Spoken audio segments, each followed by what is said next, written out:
and welcome everybody. My name is Candace Harper. I am a relationship coach and entrepreneur and your moderator for today's event on behalf of Soulivity Magazine and Beyond Words Publishing. I want to welcome you to the second of Soulivity Magazine's Truth and Power series, broadcasting live right here on Soulivity TV. So we developed this series to bring together our national and international communities to discuss, debate, and create solutions to affect positive impact in our world. And it's about inspiring and achieving the dream of more equality and equity to cause true freedom for all of us. And this is our mission here at Soulivity, and we are an inclusive community dedicated to supporting everyone with living their best life by battling fear and ignorance wherever it may live. So we're in March, and March is Women's History Month. And in honor of that, we have brought together a prolific group of conscious and community conscientious women to talk about ways we can possibly achieve equity and equality between genders, cultures, and generations. Today, particularly with entrepreneurship.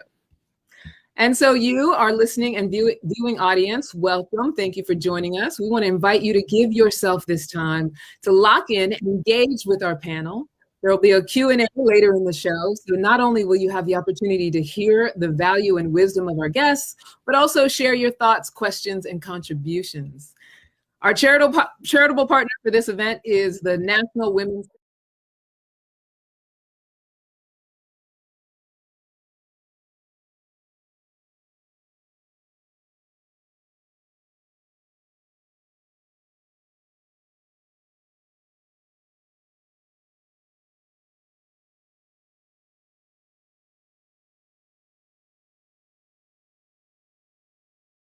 Now, with all of that said, let's go ahead and introduce our phenomenal panel. I'm very excited. I was talking to the ladies beforehand, so I'm really thrilled to be able to introduce everyone. And I'm going to start with Jade Taylor. Jade is an American television and film actress, probably best known for her role of Katie Orloff Diaz in the ongoing fantasy TV series, The Magicians. She's also appeared in other popular TV series such as True Blood, Aquarius, and Murder in the First. Jade is also an ambassador of the National Women's History Museum, which is the largest online cultural institution dedicated to U.S. women's history, as well as she's involved with an organization called When We All Vote, and it's a nonpartisan organization shaping the promise of our democracy through voter registration and participation. Welcome, Jade. I'm going to give you a chance to say hello to everyone after I introduce everybody. And just coming in is Daniela Coffey. Hello, Daniela.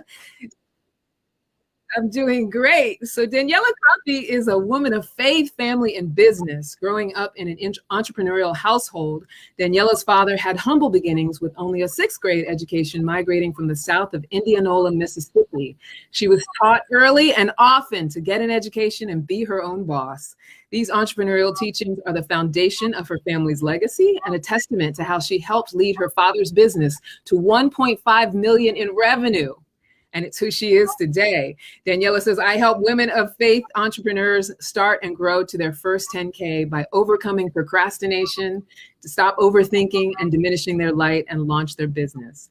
Daniela has been the catalyst to many business ideas, strategies, and endeavors that are flourishing to date. It has not all been good all the time, but Daniela's experiences make her the expert to coach other women of faith in business and guide them in spiritual and personal development. Welcome, Daniela. I'll give you a moment to get related with everybody as well. But first, I'm going to introduce Helene.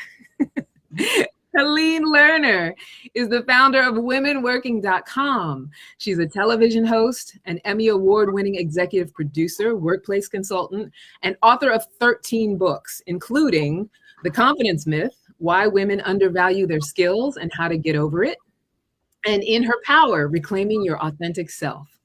So for more than 2 decades, Helene has been addressing the concerns of contemporary women. And as a prolific author, independent public television host, an Emmy Award-winning executive producer, and Fortune 500 workplace consultant, she covers a wide array of women's issues, from breaking barriers and work-life balance to health and wellness, to relationships and building self-esteem. And under the umbrella of Creative Expansions Incorporated, the company she founded in 1994, Lerner has produced more than 20 televised specials and received American Public Television's award for her outstanding contributions to public television. Some other books Helene has written include Time for Me, Simple Pleasures for Women Who Do Too Much, Smart Women Take Risks, 6 Steps for Conquering Your Fears and Making the Leap to Success, and What Makes a Strong Woman. Hello, Helene, and welcome to you. So now we're going to work our way backwards. Helene, if you want to say hello and get related with the audience. Please. I'm excited to be here because I think everyone who is listening can make a big difference in this crazy world these days. So I'm looking forward to being part of the panel, but more importantly, to excite you to take a step in creating bonding in this very crazy world. Thank you so much. Absolutely. Welcome, Helene. Daniela. Hello, my love. Hello, dear. How are you? I'm doing great. I'm doing great. Good. I'm super excited to be a part of this amazing panel. And when you were introducing me and then introducing the ladies, I'm like, am I supposed to be on this stage? This panel? Listen, but I am so excited to be a part of this amazing panel with these groundbreaking and trailblazing women. The one thing that I say all the time, your experience makes you the expert. And so I am on a mission to teach 100 women to stop procrastinating, to stop diminishing your life, stop overthinking, and launch the doggone business or launch the book, whatever it is. I am on a mission to teach women to be done with about to in every area of their life. Yeah. Thank you for that, Daniela. Yes. I know, right? Yes. Yeah. And Jade. Hello, Jade. Did she freeze? Oh, yeah, she's freezing. Yeah, a little technical difficulties. I think we got you.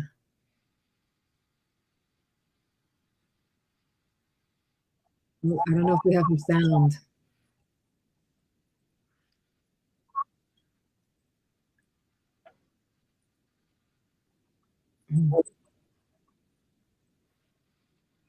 Yeah, we'll have her say hello when she comes back. Let them know she's in Hawaii, and that's might be why we're having technical. Yeah, that's true. She is in Hawaii, so she might have a little bit of technical difficulties with the connection, the internet connection, but she's going to come back on and we'll get going again, right?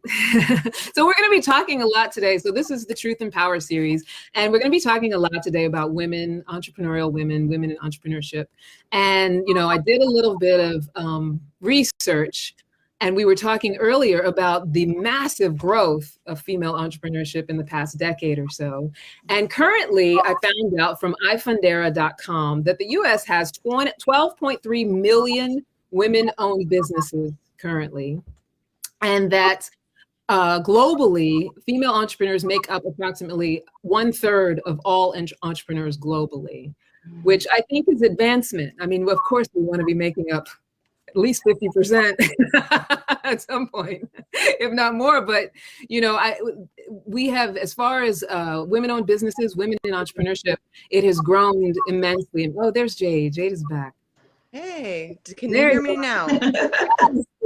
You know, we always have to have one technical difficulty. You know, I feel like it's like a good luck charm in some way. So I'm connected to different Wi-Fi now, so it should be good. Absolutely. But I just want to say I just feel honored to be a part of this incredible group of women. All three of you, it's just an honor, and I'm excited to have these conversations because I think it's so vital. It's so important that we spread the message and spread the word and create, inspire and empower other women and men to make an impact. And hopefully there's conversation here that will then inspire that to create a ripple effect of change in the world. So just feel honored to be a part of it. Absolutely. Amen. Thank you for that, Jade, and welcome. We're honored to have you. I'm honored to have all three of you ladies. And so I was just saying, Jade, you know, I was doing a little research and on female entrepreneurship and the amount of growth in the past 10 years. And so, you know, I got a couple statistics: 12.3 million women-owned businesses in the U.S. and 1/3 of all entrepreneurs, female entrepreneurs, are 1/3 globally, which I thought was exciting news. But, you know, with that said, that means that there are problems and issues and challenges that come up that we deal with. And as we continue to grow and continue to take over. There are going to be things that we have to deal with, things that we have to balance. And, you know, we want to continue in this trajectory of growth, right? So my first question for all of you, I'll give you all a chance to answer. What is one truth, since this is the Truth and Power series, one truth that you would each like to share about female entrepreneurship and the direction that it's going? One truth that you feel that, you know, rings for you. And who would like I'll start. I mean this, people. Anyone thinking in the audience that you're going to do this and start your own business or continue your own business, I'm going to tell you the bottom line truth. You can't do it alone. If I didn't reach out for support, network, and also get my friends on those days where I feel I can't keep going, I wouldn't be here today. So my message is not to do it alone. And there's a lot of support out there. You just need to know where to look for it. Yeah, 100%. And Daniela, Jade, would like to go next?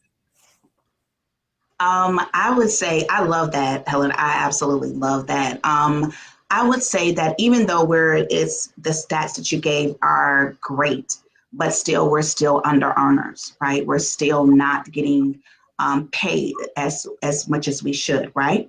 Yeah. And the one thing that I often say is you can never pay me my worth, but you can compensate me for my time. And so I really think that women need to shift their minds and really get the mindset of that. No, you don't have enough money to pay me my worth. But when you take my time, you have to compensate me for that, because that's the time that I'm taking away from my family. That is the time that I'm taking away from self. That is the time that I'm taking away even from my business to even develop more. And so, no, you can't pay me my worth, but you can compensate me for my time. And so if we shift our mind in that direction, I think the under-earning portion of women entrepreneurs, that part will shift as well. Yeah. Thank you for that, Daniela. Absolutely. Yeah, there's a couple of things that come up. Thank you for sharing that, Daniela. There's this, I had an interesting moment in my own personal experience where I used to value myself based on what other people were paying me. And it's an interesting thing. Then I had to like heal that and go, no, that does not equate my worth. So that, just to piggyback off of what you were saying, is just to realize that your worth has nothing to do with what anybody else is paying you, and only you can decide what that is. And there was another thing that came up, speaking about truth, is I think oftentimes, especially as an entrepreneur, since that's what the topic is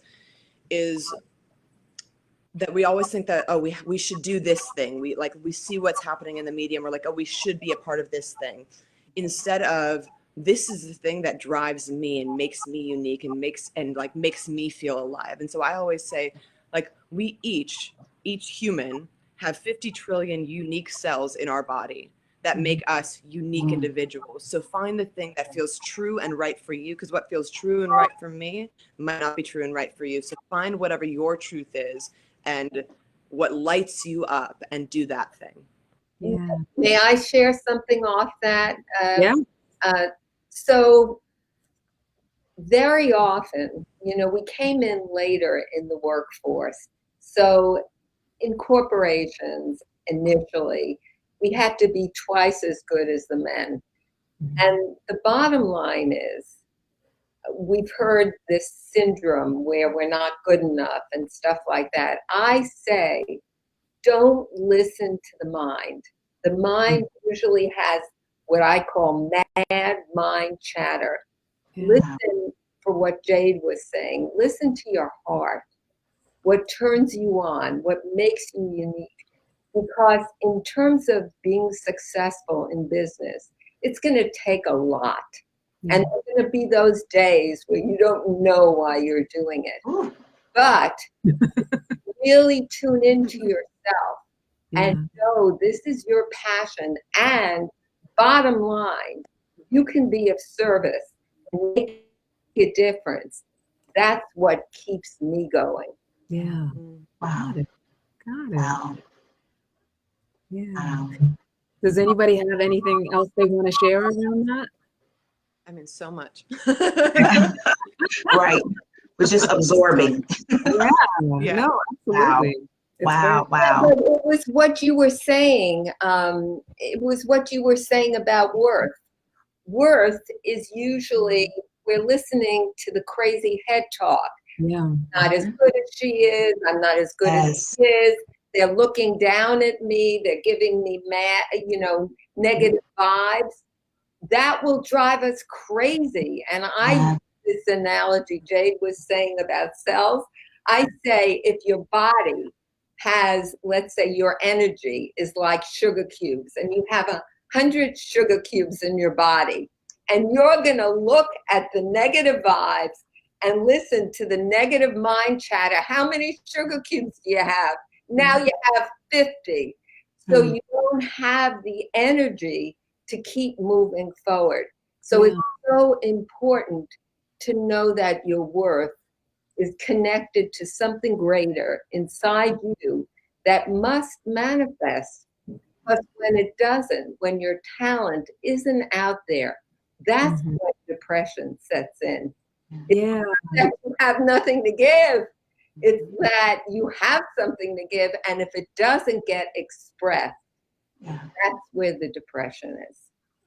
I love what you're sharing, Helene, and it inspires the question for each of you, if you're willing to share. Personally, what was the connection that you found when you started your entrepreneurial journey? What was it that had you understand that it was greater than you in some way? How did you sort of get to a point where you started to feel like, I mean, Daniela, like I'm going to take this with me. This, you can never pay me my worth, but you can compensate me for my time. That's going to be like a repeated mantra in my head just from you saying that. So I want each of you to have an opportunity to share. How did you find that? Was it an aha moment? What was it that had you understand this concept? Personally, your personal story. For me personally is, I tell anybody, I'm a great coach, and I know we don't like to talk and pat ourselves on the back, but today in this circle, we're going to do that. We're going to pat ourselves on the back. I'm a great coach because of my experience. It was because I was an under earner. It was because I was allowing people, as Jay said, I was allowing my worth to be based on how people compensated me. It was because I went through depression. It was because I went through insecurity. And I tell anybody, do not try to coach me from a place that you have not experienced. Because you can convince people when you have been convicted. And that's how I feel. And so I teach from a place of experience. I don't teach anything that I have not experienced and that I don't know. And so to sum that up, I am very, very passionate about, especially women of faith. That is my market, is because, the faith-based industry, we think that God and whoever your God is, whoever you want to call him, I call him God. And so we think that because God has given us these gifts and these talents, and that, we shouldn't get paid. I don't know where that's coming from. But it's a shifting in the mindset, because mindset is everything. Okay, is it Helen or Helena? Please. Okay. Thank you. I'm so sorry I didn't pronounce. I apologize. But oftentimes there is always negative chatter. Always. It is always, I'm not good. You're going to always have that. But what are you combating it with? What are you combating it with? Every time I speak, I'm always nervous, but I channel that nervousness through energy. I channel that energy. I channel it through confidence. What are you going to do with it? How are you going to use that nervousness? How are you going to use that negative energy? Yeah, you can go home and go into depression. You can go home and no one ever know who you are, but it's how you channel that energy and what you do with it. So, yeah. So what I'm hearing is that it was mainly your faith that led you. Absolutely. Being a knowing about, absolutely. You have to believe in something greater than you. Because when you can't pull from you, you got to pull from something greater than you. Gotcha. Listen, that is, Absolutely. So what about Helene and Jade? For you, did you have like a personal moment where you were like, I understand that I'm worth more, where you started to really grasp the concepts that we're talking about?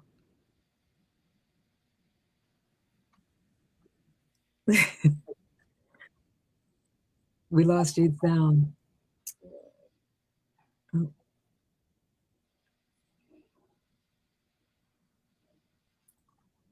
Should Yeah. Hawaii doesn't want you to be great. Right. Hawaii. Oh, We're gonna come back. Okay. did you get her back? Huh? Okay. So for me, I was obese. I was 50 pounds heavier than I am now in my early 20s. Wow. And I was actually about to jump out of a 4-story window.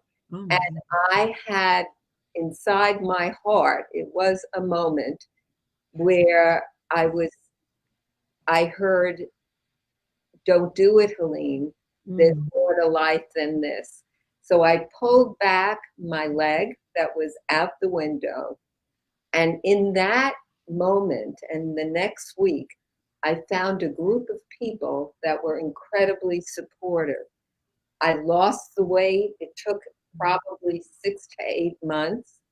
And I've been maintaining that weight loss now for decades.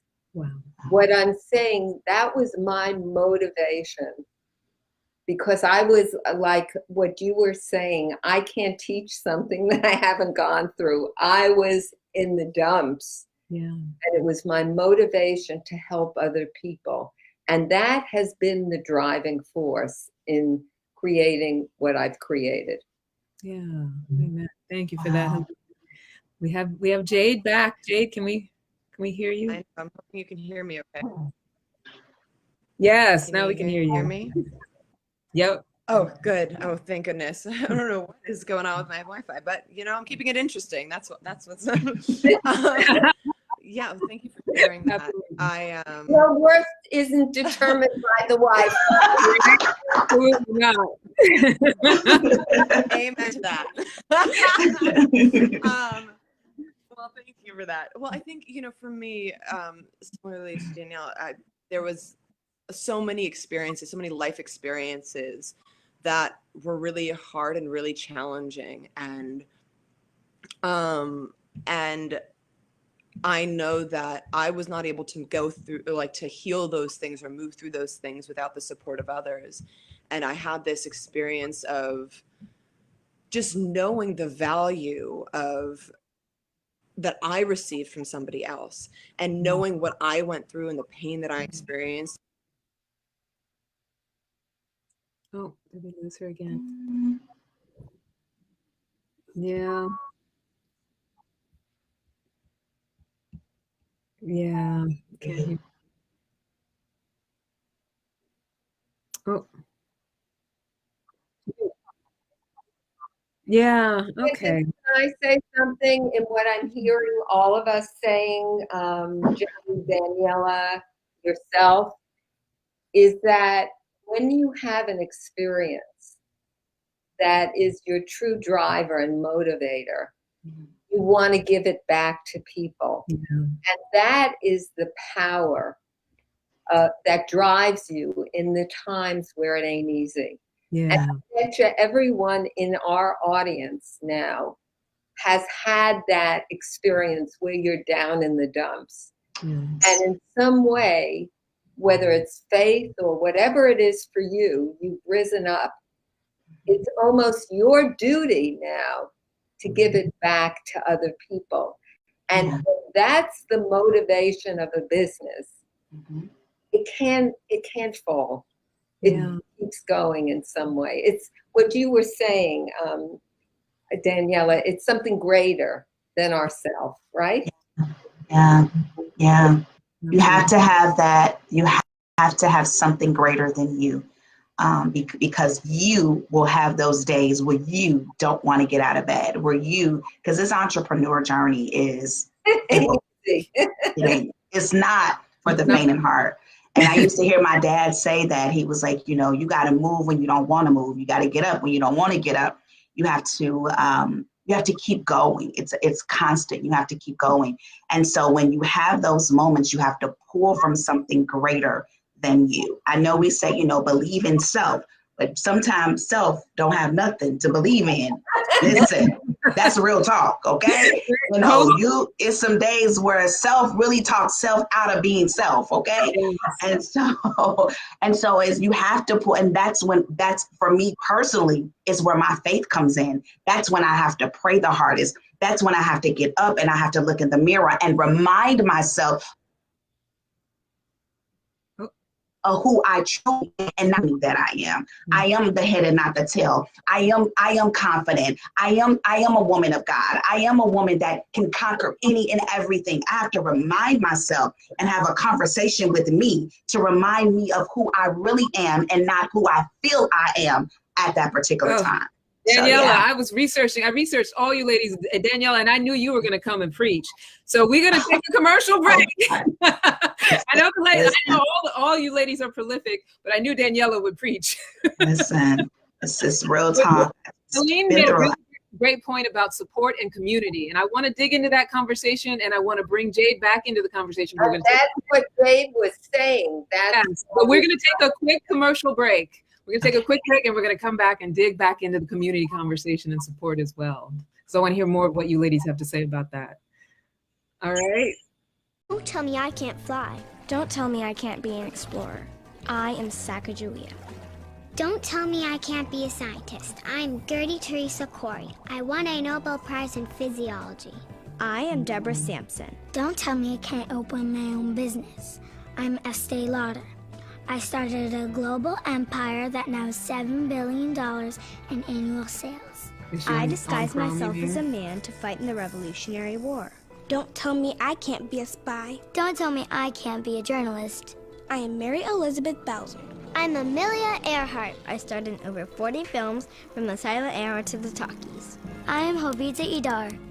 I was an editor, a publisher, and I even founded my own newspaper. During the Civil War, I was a maid for the Confederate president. He thought I was illiterate, but I actually had a photographic memory. I was shot twice in my first battle and removed the bullets myself. Okay. These are just some of the women who have changed history. Don't let them be forgotten. Become a member and support the National Women's History Museum. Follow us on Twitter and Facebook.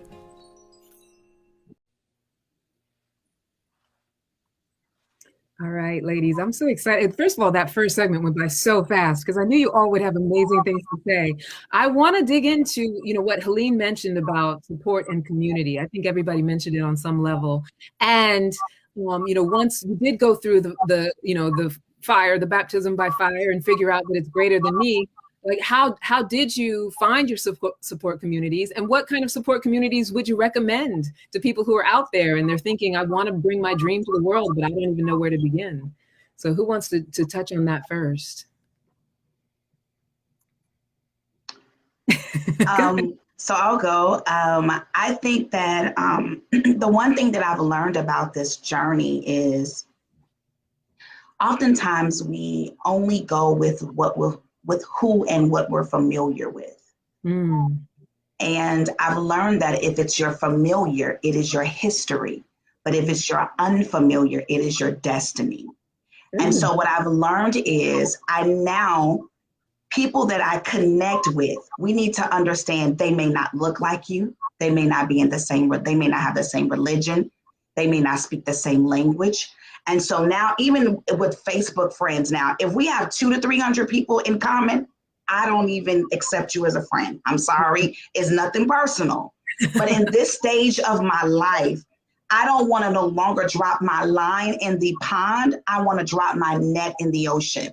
There is 7.5 billion people on this earth, and we find ourselves in the same circle of people. Don't get me wrong. Circles are important. Having those 5 people, I get all of that. But sometimes we're missing amazing opportunities because we want to stay with the familiar, right? We want to stay with, even speaking. I only speak on certain subjects, or I'm only going to get on certain platforms and on certain panels if they're talking about the only subjects that broaden your horizon, because your next could be attached to somebody that doesn't look like you, right? And so I can just really quickly, I'll use this story. My parents have the oldest soul food restaurant here in Chicago. And there was one day a gentleman came into the restaurant. I was in the back, and I was at the counter. And listen, soul food restaurants, let me just tell you, the kitchen is hot, okay? And so, good food, but I was tired. It had been a long day. I was standing at the counter. I had on my uniform, but you can tell I was just extremely tired. A gentleman walks into the business, and he says, he asks to speak to the owner.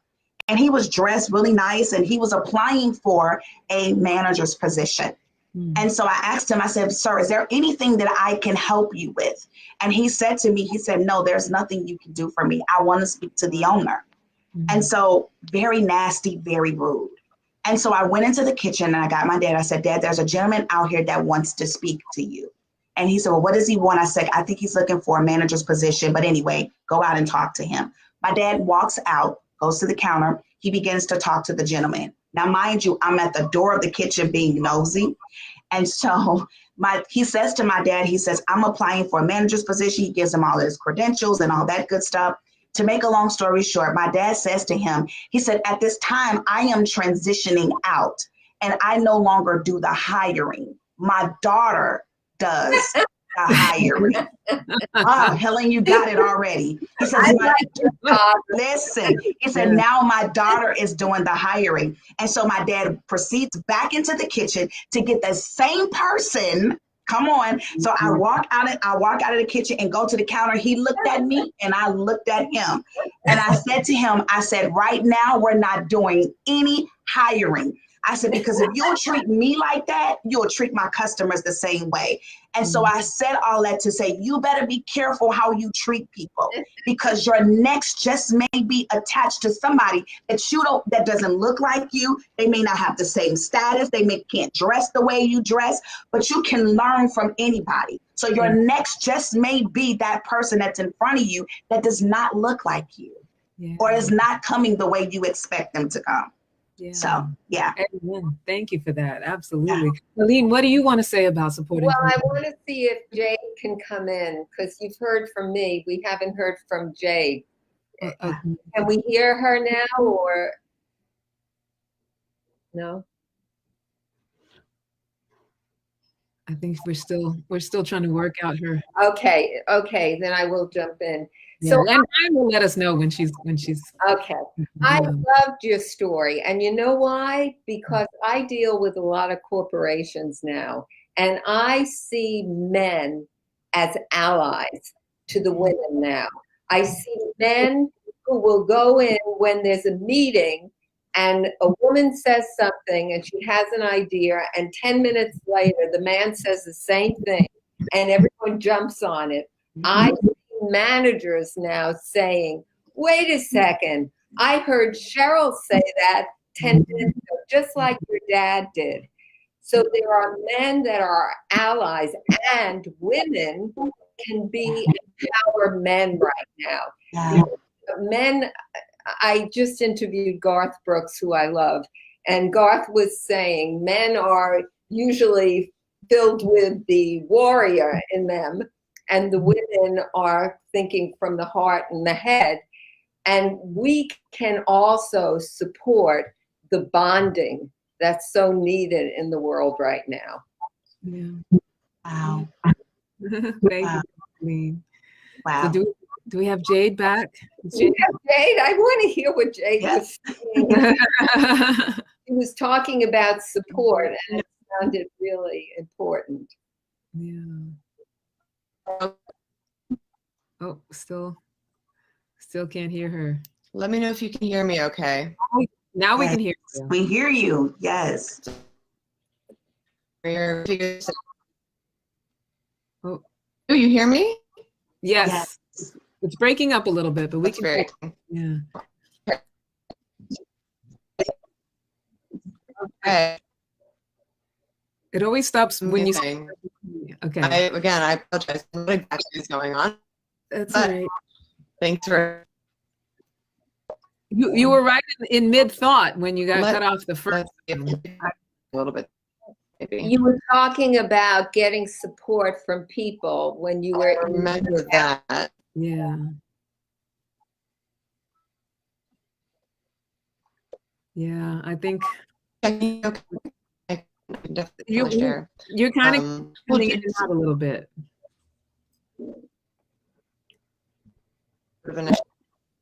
Yeah, Brian, we can't hear her. All right, let's see what else I can do. I will do something. Okay, now we can hear you. Now you're coming through. And now you're all right. I'm gonna figure it out. You can't. Okay, well, we'll see. Hopefully it'll. Oh no. Yeah, no, it's going in and out. Figure this out. Can I say something else? Can I say something else, Candace? Sure, Lean. We're waiting for Jade. Through. I hear women saying a lot that they're not sure of what they want to do to create the business. They don't have the vision. They don't have the awareness of what they want to do. And I dare you to look deeper. You are needed. You have talents and gifts. Look at what turned you on as a kid. Look at the things that when you hear someone in the news doing something that really turns you on, and ask yourself, really, why not you? Yeah. I truly believe, and I think Daniela believes this too, we all have something to contribute. Absolutely. All of us. And right now, like Daniela was saying, it's not time to pull back. Yeah. The world needs every bit of your resourcefulness. So I challenge you to find a group, to find a buddy, and look deeply at what turns you on. And look at what other people are doing and start creating a vision of what you can contribute. And I think Jade is back. Thank you for that, Helene. Absolutely. Jade, are you back with us? Can we hear you? Yeah. Can you hear me now? Yes. Is that better? I think so we were talking about support communities. I know you got cut off. You were in the middle of a thought earlier, but we moved on to how we find support communities and what we recommend as far as what to look for in that. So what would you like to say about that? Yeah, I mean, oh gosh, so many things. I mean, I think before I was sort of referencing how, like, growing up, I had a lot of support in regards to sort of healing some of the trauma that I dealt with and things like that.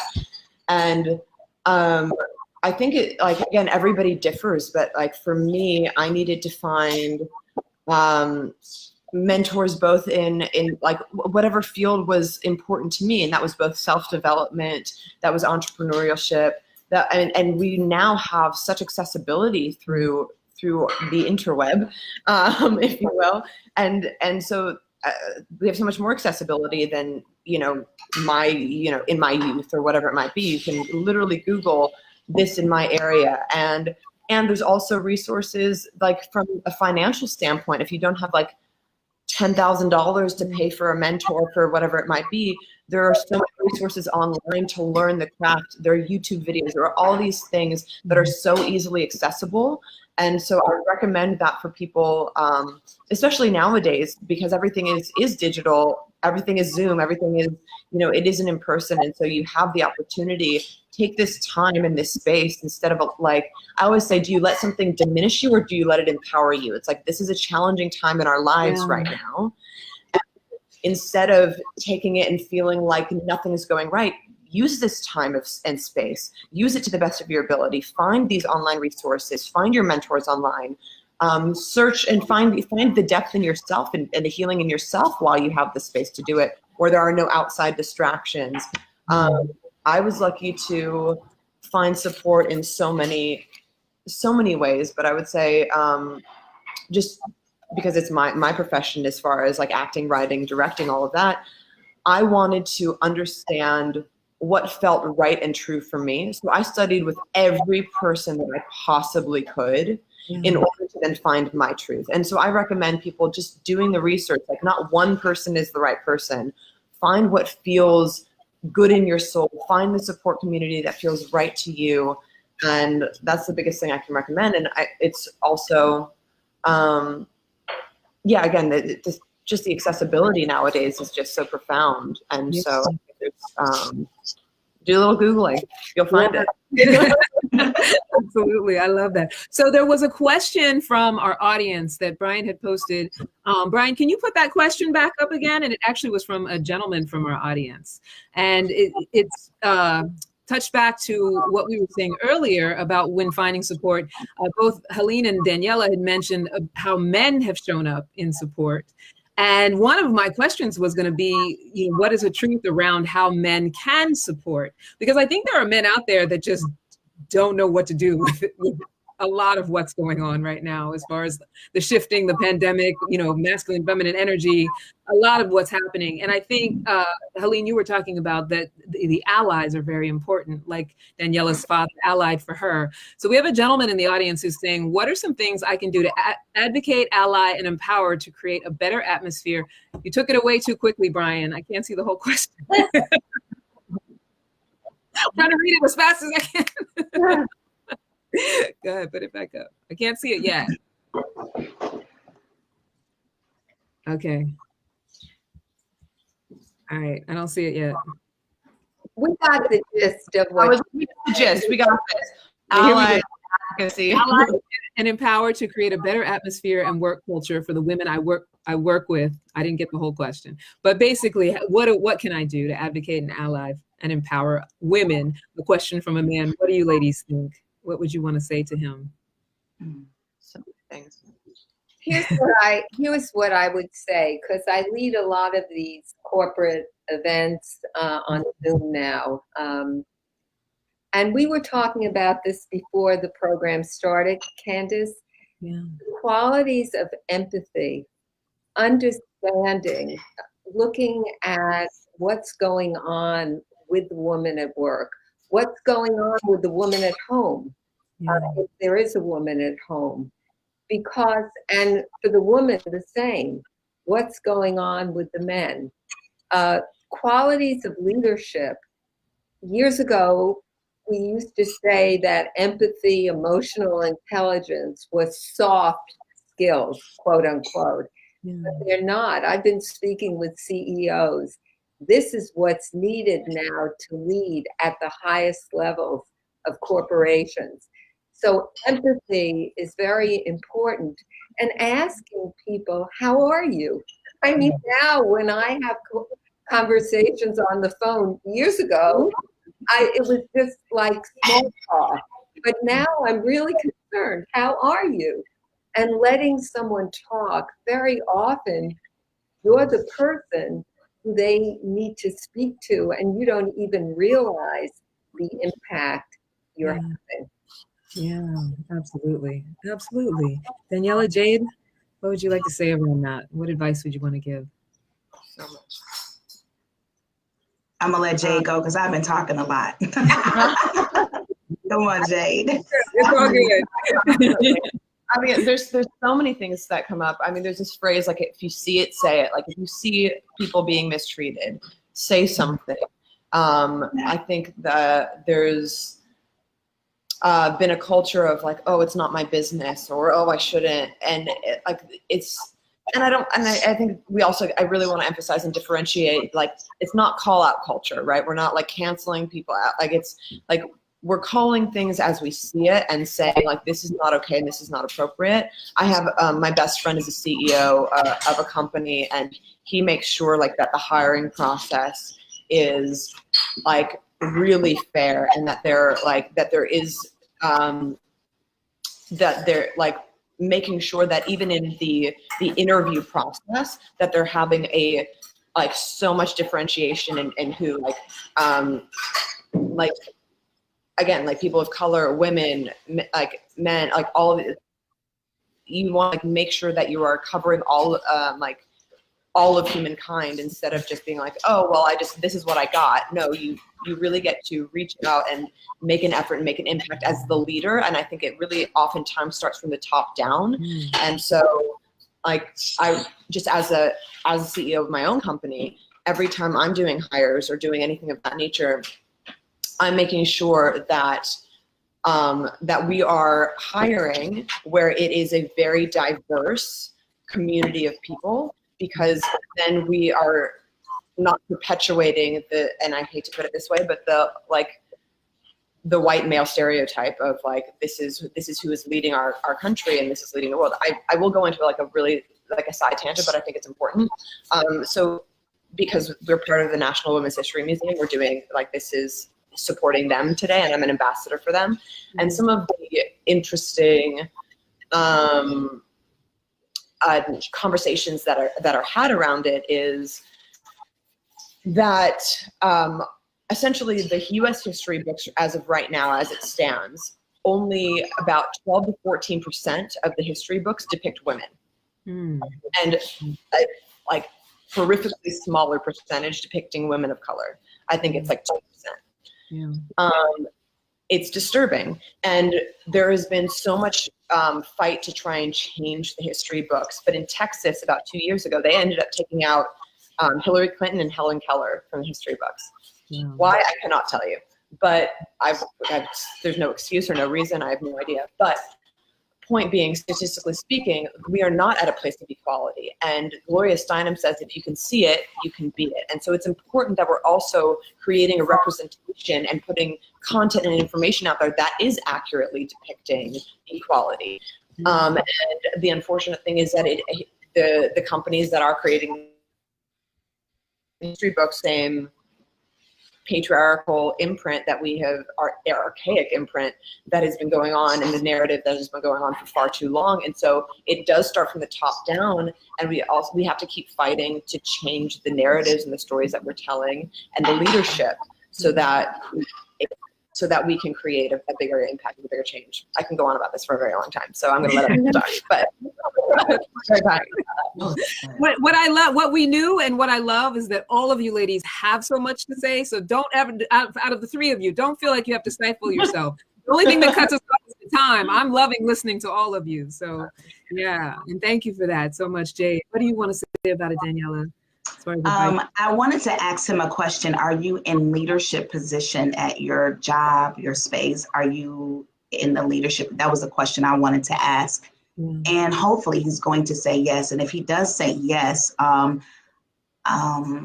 would say start advocating, start speaking up. It's just like when you're, I don't know if you've ever done this, I'm probably saying just TMI. When you're on the expressway, you guys probably have never done this. It's probably a Daniela thing, being in a hurry. But when you're on the expressway and you just veer off and create your own lane, and then everybody else follows you. And so I would say to you, if you are in leadership position, create that lane, create that space. Start advocating, start allying, start empowering. Speak up when you see that there is some injustice or there is some opportunities that women should have and they're not getting. Speak up, just start. And finish can't happen unless start happens. So you be the one to start. Oftentimes we're afraid to start. We're afraid to be the first one to do it, right? So I would say that especially if he's in leadership position and he has the ability to do so. Yeah. Can I ask you a question, Daniela? Because I think it might be important for the audience. So there's been a bit of a narrative as well, where oftentimes I see people in leadership or like I have a couple friends that are just heads of companies that be like, well, I don't want to ask people like women or people of color about these things because I don't want them to feel like they have to educate me. But then I'm like, but you need to have the conversations in order to be educated. And so it's just a question that I think is a constant, like where I can find people hesitating to start the conversation. But I think there's a distinction, and I'm curious what you think of asking somebody to educate you or asking questions about what somebody needs and desires. That's okay, but I'm curious what you think. You know what, Jay, honestly, I really thank God for my upbringing. Because the one thing about my upbringing, my dad, there is no fear to ask what I want to know, because one or two things, you're going to either tell me none of my business or you're going to answer my question. And either one is fine with me. And so even about other cultures, about other things, I ask what I want to know. And then another thing about myself is I don't wait for somebody else to give me an opportunity. I create my own opportunity. And I don't know who this is for in the audience. Sometimes we are waiting on somebody to give us a platform. We're waiting on somebody to give us the next chance or the next opportunity or the next big break. This is a social media. I mean, I don't know. I mean, people are becoming overnight success because of, and I don't believe overnight success, but okay, because of the free social media and the platforms that we have out here. And so I think too often we're waiting on somebody else to give us an opportunity to ask the right questions. Do it yourself. Yeah. So I would like to come in and say in corporate America right now, many corporations are talking a lot about having courageous conversations, that especially during COVID. And what I would say to women, because this is what I coach women, is that you want to pick the issue that's most important to you. Like Daniela was saying, have a voice, but you don't want to ask everything because no one will hear it. You want to pick your issues and then have the courageous conversation so it can produce action. And for me, the allies are also trusted friends at home, someone you trust, so you can vent to if you have to. So that's it. I want to say, because there was something I was hearing in what Jade was asking, that there is, back to the topic of men who are in power, who actually do want to be allies. There is a climate of, there's a distinction between asking, what do you need, and not expecting you to educate me on discrimination, educate me on racism, educate me on your experience. Because I think, as a person of color, we do have that feeling like, why should I have to educate you? But it is important also for the questions to be asked. So I get what you're saying within that, Jade. Like, how would someone who is interested be able to navigate that conversation? Yeah. I want to make you fulfill your desires, but I also don't want to offend you and make you think that I expect you to be the one to hold me by the hand after you're the one who's going through the oppression. So exactly. Go ahead. Yeah, I was going to say, because I think sometimes that causes people to hesitate instead of taking action. And so I want people to feel empowered to take action. And I'm just curious, because I think it's a conversation I've heard a lot, and I'm like, okay, that's really interesting. That shouldn't stop you from taking action, but for some reason there's a fear of, I don't want to do the wrong thing, so then they don't do anything. And it's it's just an unfortunate thing. So I wanted to emphasize, like, it's important to ask, but not expect anybody to ask, because you care about somebody's desires and feelings and what supports them, not to ask because of your own ego or naivete or ignorance. Like, you get to do that work for yourself, but you get to ask somebody what they need in order to support them. But it has to, like, you kind of have to remove yourself and your ego, in my opinion, from the scenario. What I'm hearing you say is empathy. We're talking about empathy. What's going on with the other person? Yeah. But I think a lot of times we don't have the conversation. That's a major problem. We don't have the conversation. And then if you do have the conversation, now what are we going to do to take action? How are we going to execute to get the results that we desire, right? Yeah. And so the conversation has to be had. And then not get offended or not, because people don't know what they don't know. Yeah, right. Exactly. We discovered over the last 4 years of a lot of things. I know with my dentist, she said something to me. She said, Daniela, I had no idea that African Americans were going through the amount that they're going through. I didn't know it still existed. Wow. I didn't even know. And I said, and she asked a lot of questions, and I was able to share with her my experiences and things that I've gone through. And I wasn't offended at all. She just did not know. Yeah. So both parties, one has to be receptive to ask the questions being asked. And then the other party has to be acceptive to the answers that is being answered. Yeah. Don't assume if you want to know a question and then have this assumption that you already know. Don't ask me the question then. Yeah. One of my favorite little adages, and I apologize if there's anybody underage here, but and assume makes an ass out of you and me. Yes. Yes. It's true. What you're all pointing to as well is that intention and that empathy. And I think that culturally, the reason that we have somewhat of a brutal culture that we live in is that a lot of that has been lost. And I hate to not make this as an excuse for men, but for men who want to be allies, that awareness that you might have come up in an age where it was about sucking up your emotions and not feeling empathy and not being able to get into someone else's space and let them have their feelings. Because I think sometimes, and some women too, but I think sometimes men struggle with that. Like if I'm asking you questions or if I'm trying to find something out, I might gaslight you and say your experience is not your experience, or I might not be able to hear it. It might not land on me in a way that I can help you because I'm saying to myself, that doesn't happen. So I think that's something to be self-aware of as well. I love this conversation. It inspires me a lot. There are, I'm gonna butcher the name. It's either the mask you live in or the mask you wear.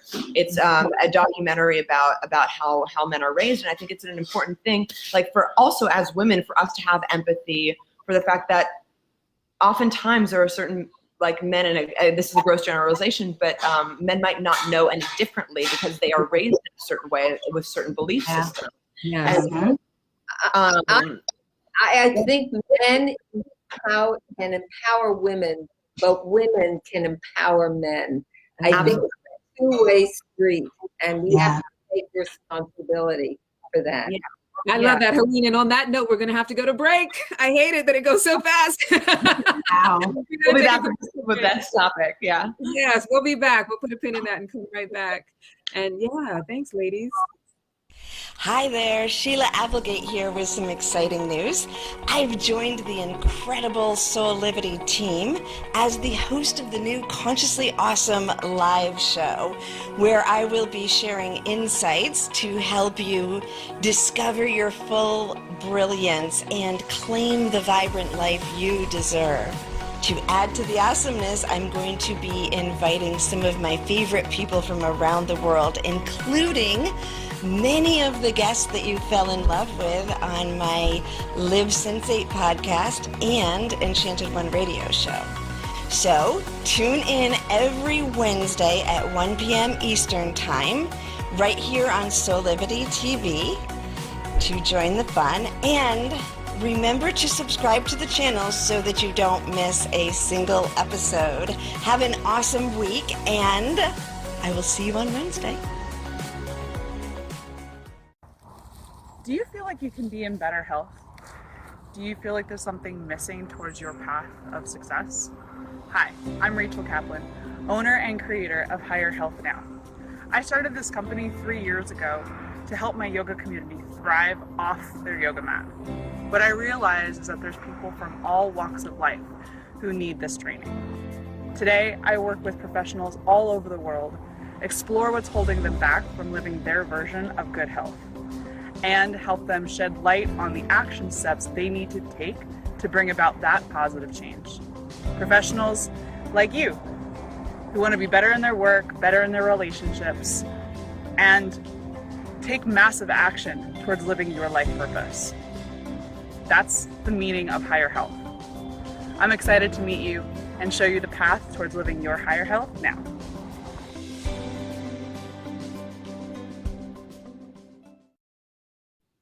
Welcome back, everyone. So Helene Lerner had a heart out, so she had to leave us, but I wanted to tell you about her soulful wisdom cards. She actually read a card for me before we went on air, and it just totally blew my mind, rocked my world.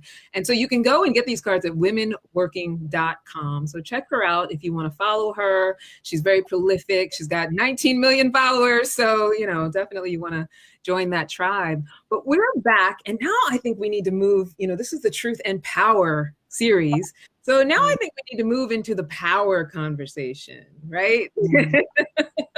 And my first question around that, because I believe the children are our future, is when it comes to young girls, women, right? So I know from my own experience that education was very important as I was growing up, and getting an education, making sure I have degrees, all of that was, really driven into my psyche. But now as an entrepreneur, I'm like, why wasn't that the thing when I was in high school? Why weren't we talking about that? I come from a working class family, so that wasn't the conversation. But what do you ladies think about, young women these days, and what it's more important to sort of focus on? Is it the getting of the degrees? Is it the understanding business and entrepreneurship? I know that you can choose both, but what do you think should be the sort of inspirational conversation around being the future? I believe you should be an educated entrepreneur. Gotcha. So whatever it is that you desire to do, and discovering that, like I said, in my home, my dad said, go to school, get an education, become your own entrepreneur, right? Because each generation should get better, right? It should grow, it should get better. And so my dad didn't get an education. My dad had a second grade education, but my dad was a very successful entrepreneur. And so he wanted me to do the opposite. He wanted me to still be an entrepreneur, but get an education. And so I think becoming an educated entrepreneur, and then entrepreneurship is not for everybody. Yeah. Find out what's for you. It may be doing a 9-to-5. It may be just going to school, getting your education and getting a good job. That may be for you. Find out what works for you. And please don't compare your life to somebody else's journey. Yeah. Embrace your own journey. Embrace who you are. Live your life. So that's the best advice I can give. Yeah. I love it. Do you want to add to that, Jade? Yeah. Thanks for coming. Yeah. There's so many things. I think for me, I had a similar experience, but in a way it kind of manifested differently, where my dad was not educated. He became an entrepreneur very successfully. And but because I chose the arts, he didn't agree with it. And so until probably a couple of years ago, and I'm in my 30s, he was like, he's Israeli, so forgive my terrible Israeli accent. He's like, what is this job? When are you getting a real job? This is not a real job. At one point I looked at him and I went, I make more money than you. And he goes, okay. But the point of me sharing that isn't because money is anything. But for him, that is what he equated with security.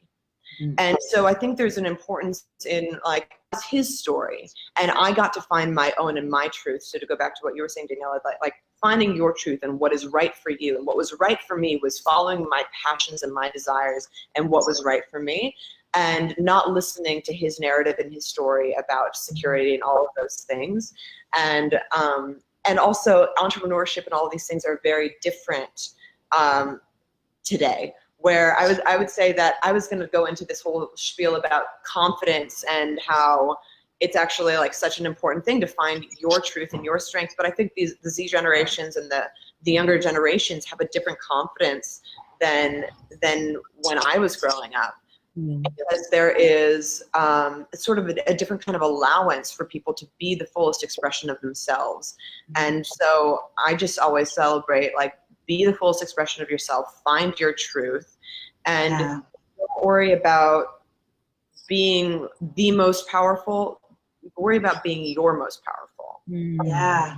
And what's really true for you. And I just always go back to that, because if you're doing it for other people, you're doing it for validation. That's about your ego. That's not about your truth. And you're never going to be fully happy, because you're constantly going to search outside of yourself for other people's validation and to fulfill you.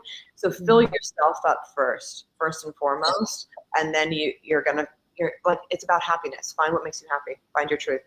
Yeah. Absolutely. And that to me is power. Yeah. Man, I love it. I love it. Absolutely. So, okay, we talked a lot earlier about empathy. And I think that that's sort of a woman's value proposition, or at least it's one of them. And I want to identify some more, what, as a female entrepreneur, what are some other value propositions just in being a female entrepreneur? What do you ladies think? I mean, we definitely got the empathy thing on lock. Yeah. Well, not all of us, but Wow. but those of us who are conscious, right? What do you think are some other things that are like, because I'm a female entrepreneur, this is more natural to me, or I might be more adept at? I would say freedom. Talk about it, Daniela. Tell us. Yeah. I set the standard. I set the bar. I make the decisions. Whether they're good, bad, or indifferent, I do it. It all falls back on the decisions that I make. And then being able to impact the lives of others. And also, I would say this entrepreneur journey has exposed me to me. It is a therapy session that costs a lot of time, energy, and money. Okay. Because this entrepreneur journey will really show you your weak areas. It will show you where you're strong. It'll show you where you're intimidated. It'll show you if you still have comparison issues. It will, entrepreneurs, listen, it is a very,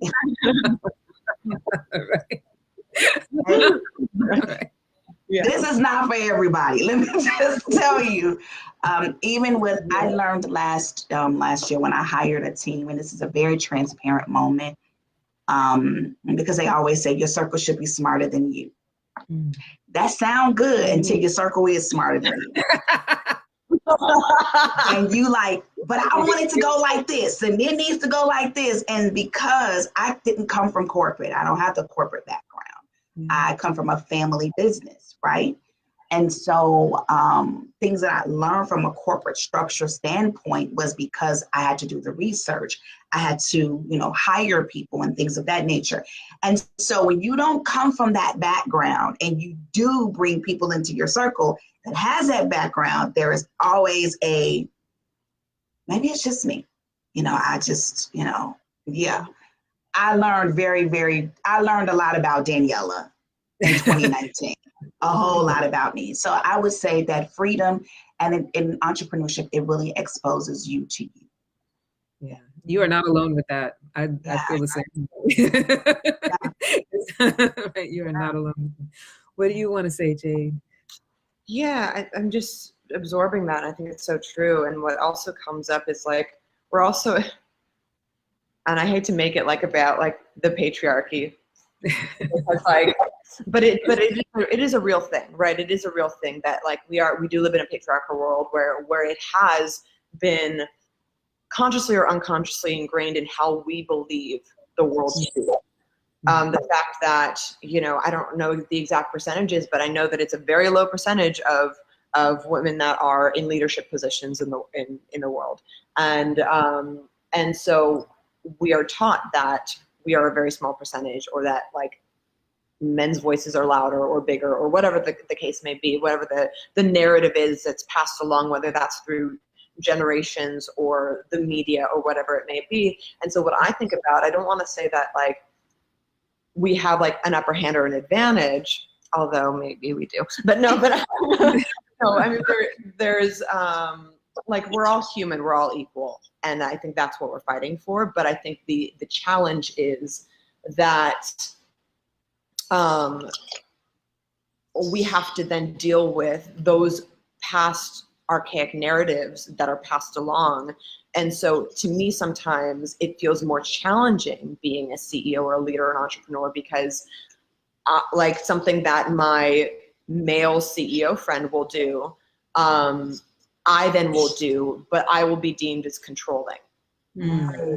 So there's this different way, like and so it's like also dealing with other people's narratives and their past programming while also dealing with my own. And like, how do we then shift that narrative? It's by listening to ourselves, by going, okay, well, I was saying something that I thought was like just like me trying to get something done, but how often is that actually me wanting to feel in control because I don't have that sense of power. I have to fight harder and work harder and be bigger so that people actually take me seriously.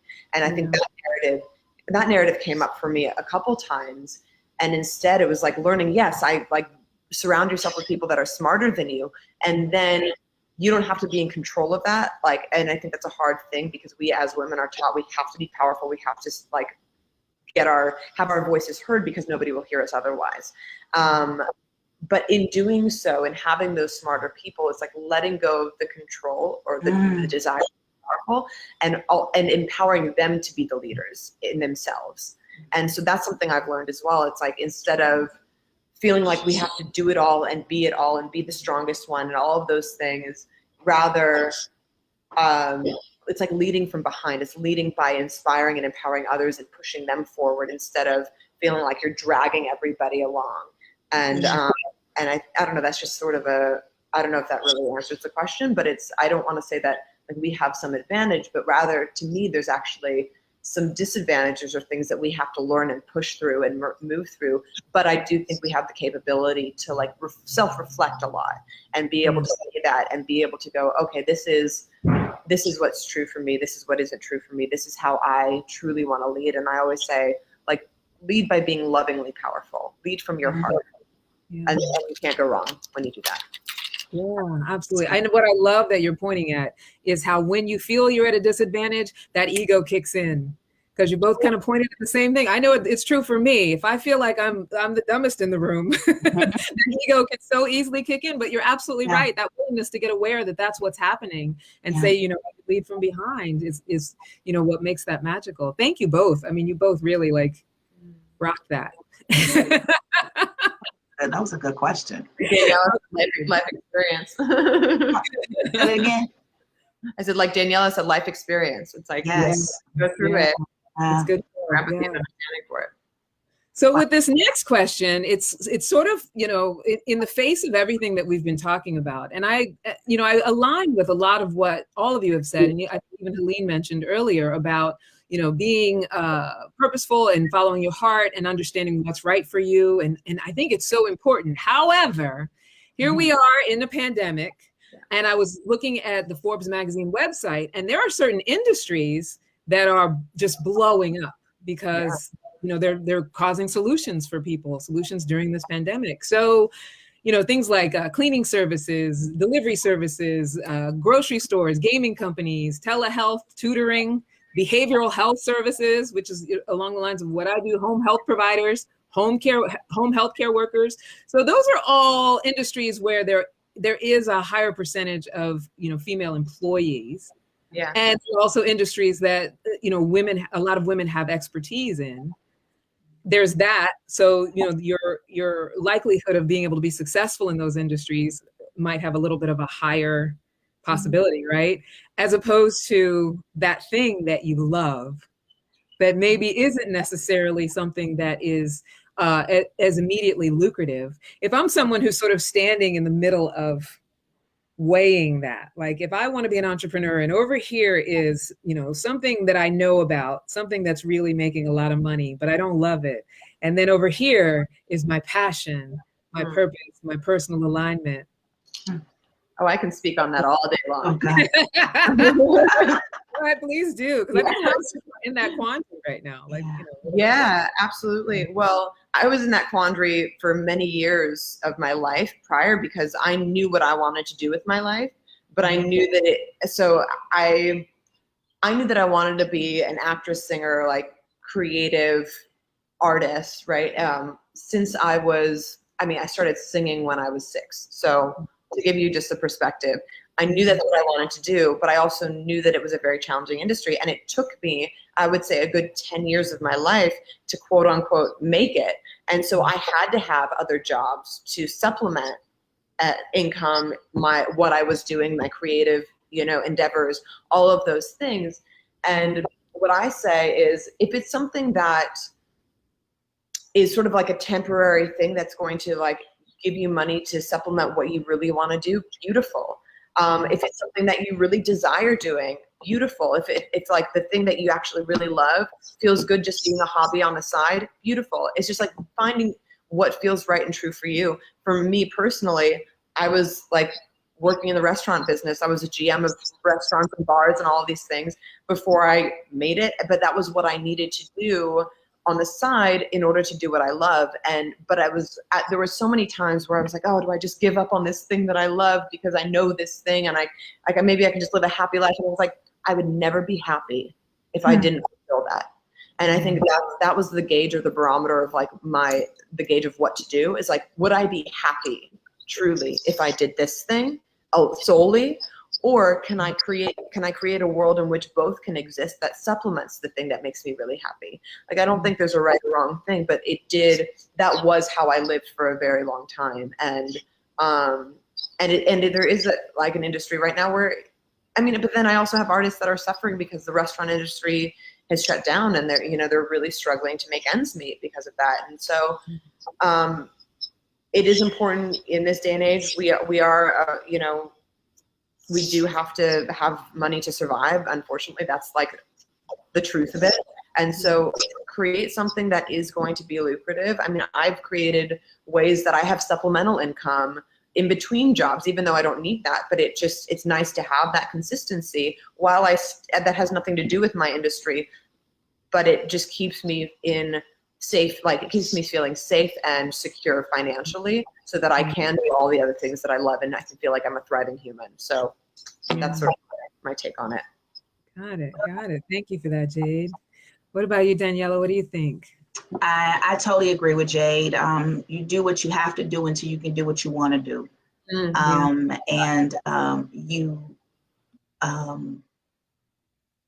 As you go, life has a way of divinely aligning you when you know what your purpose is, when you know what you've been destined and purposed to do. And sometimes we just have to, you do your 9 to 5, and then you do your 5 to 9. It's okay to be a serialpreneur. It's okay to have a job that's going to channel, or they call you a silent investor, that's going to channel money into that dream or channel money into that. Who says you have to jump off into the entrepreneur journey, both feet one at a, no, take your time. When you're talking about being an entrepreneur, that means your life is dependent on the next gig, sale. It's so uncertain. Yeah. Let's just be real. It's very uncertain. And so take your time with it. If you have to do, and it's not saying that you're not going to do what you want to do or what you love to do. It's just that this is what I have to do until I can do what I want to do. And just looking at it from that standpoint. Got it. What about if the other thing is something that I could be successful financially though? So if I were to go into an industry and start, let's say, a cleaning service business, that's not something that I'm really passionate about, but it could be very successful right now because, right, everybody needs cleaning, want to clean up these COVID germs. Yes. Yes. Right. Because I get what you're saying, and I agree with you. They call it the bridge job. Who was it who said the silent investor? I think all of that is valid. It's also a lot. It can be a lot to take on as well. And if you're in a place where it's you're making the choice, do you know what I mean? Like here I know I could be successful as an entrepreneur. Yeah. Well, I'm in that position now. I'm doing that now with the restaurant business. Like I said, my family has the oldest soul food restaurant here in Chicago. 50 years we've been in business. And I really battled with doing what I was passionate and what I love to do, or the legacy of the family business. It was like, which way do you go? And so right now I still work in the family business. And, I can honestly say by the grace of God, these last 2 months, we have seen our revenue increase 125%. I spoke with the accountant the other day and he was like, Daniela, what are you guys doing over there? I said, listen, we're just working. And so, but I make time for what I love to do. The business is lucrative. The restaurant business, we've had some challenges because of COVID, but it's lucrative in that aspect of, you do well, you make your money here, but speaking, coaching, teaching is what I love doing. And so I've learned how to, I'm not going to say balance, but I've learned how to prioritize. This is calling for me right now. And then I've also learned how to delegate. That is important. Is learning how to delegate. Know that you cannot do this journey by yourself. There are some things that we're doing ourselves that we can be outsourcing, but we're spending a lot of unnecessary time on trying to do it ourselves. And I had to learn that. That's that control thing, right? If I don't do it, it ain't done right. And so I've learned now to say, no, Daniela, you need a team. You need to learn to delegate so that you can work in the lane that you're gifted in, you're talented in, and you can perfect. And then outsource and delegate the other responsibilities to somebody else that they're gifted in that area. Yeah, no, I love that, because that also causes community, right? And partnership and bringing in other people. And yeah, absolutely. I think there are a lot of us out here who are lone wolf in it. I know I was for a long time. Me too. Long time. Yeah. And taking on more than one thing, having other people, pulling other people in is a big factor as well. Yeah. It's important. It's important. It's necessary. Yeah. Awesome. It's necessary. So I want to get to the next question, but I know we're getting close to the commercial break, and we also have to do a little bit more Q&A with the audience as well. So Brian, how much time do we have before we got to go to the commercial? Because I don't want to get us into another deep. We got to go. Okay, so if we get cut off, then we're going to revisit it. But just as a question to think on, because you started to mention, Daniela, you said I don't want to say balance, and I love that you changed it to prioritize. So when we're prioritizing all of this stuff, we also have to think about relationships and home life. And, some are married, some are not married, some have kids, some don't have kids, all of that stuff. What is either of your advice for whatever your personal situation is for, women out there who are like, there's no way that I can do this. I got, kids, or I got a husband, or I got this going on or that going on as far as my home life is concerned. Some people are, caretakers for their family. Things like that. What is your advice around that? What do you want to offer? Is there anything personal you want to share when it comes to that prioritizing? I don't want to call it that. I found out really quickly that I can't balance. No, you're not balancing anything, not this life journey, especially as an entrepreneur. But what you do is you prioritize, because I have a mantra that I live by daily. And my mantra is, I am faithful to my God. I am faithful to myself. I am faithful to my family. I am faithful to my business. I am faithful to the process. And so in that order, God is first in my life, then me, before family. Because if I'm not taken care of, I can't take care of anyone else. And so I've learned when Daniela needs a break, when Daniela needs to pull back, when she needs to do some self-care, my husband will tell you, the first thing I say is, it's not today. Not today. My family will tell you, I'll say, not today. You can't pull from me today. Figure it out. I'm very good. Now I am. I wasn't at one point, but it took me to get into my lowest place in life. It took me to, my husband found me on the floor because I was so stressed. My body had just broken down. And ended up going into the hospital. So that was a whole situation, because I was taking on the issues and the problems and trying to be the shero in everybody's life. And so I have learned to prioritize. I have learned to say no, which is the best kept secret and the best medication you can give anybody. Okay. Learn to say no. And so prioritizing, what do I need to do next? And it's not 100 things that needs to be done next. What is most important? What needs to be done next? And do that.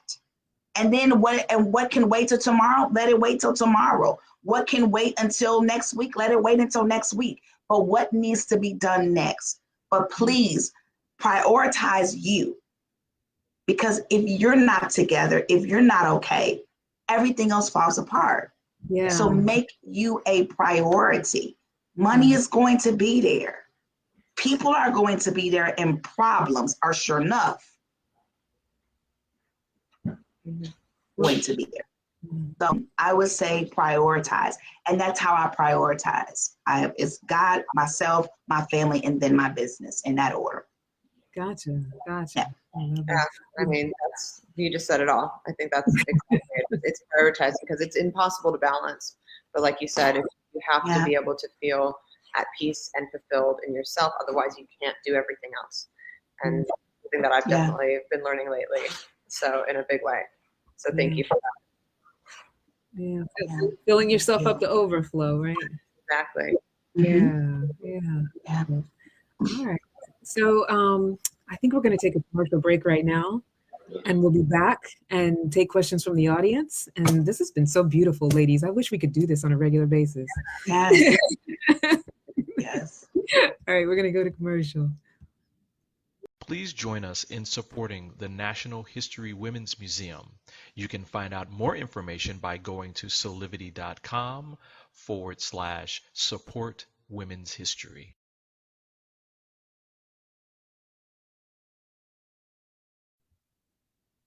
All right, so we're back. I don't know, I wanted to check in, Brian, do we have any questions from the audience?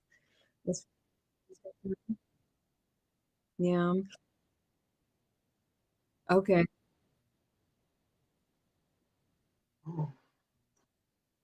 But now, are you talking about business partnership or about romantic partnership? Oh.